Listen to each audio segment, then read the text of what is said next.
ฉพาะหนึ่งฐานเท่านั้นมีจำนวนจำกัดมหาโชคลาภปูซาสุดโสติการเด่นทั้งด้านเมตตามหานิยมโชคลาภค้าขายดี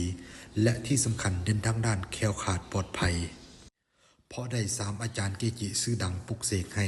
เป็นระยะเวลา3วาระที่1อาจารย์ซาสุดโสติการ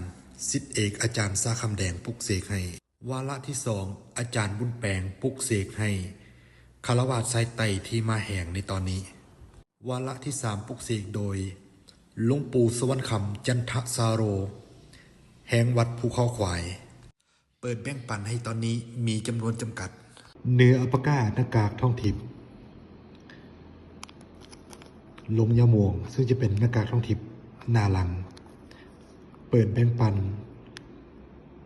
300,000 กีบเฉพาะ1ฐานเท่านั้นมีจำนวนจำกัดเฉพาะเพียงแต่1 องค์รายการนี้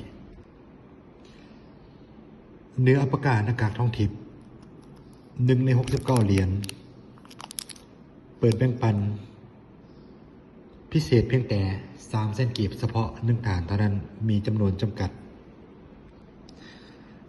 เนื้อกระไรเงินลงยาบัวหน้าหลังหมายเลขกำกับเลข7แบ่งปันพิเศษสำหรับ1ฐานเพียงแต่700,000 กีบเท่านั้นของมีจำนวนจำกัด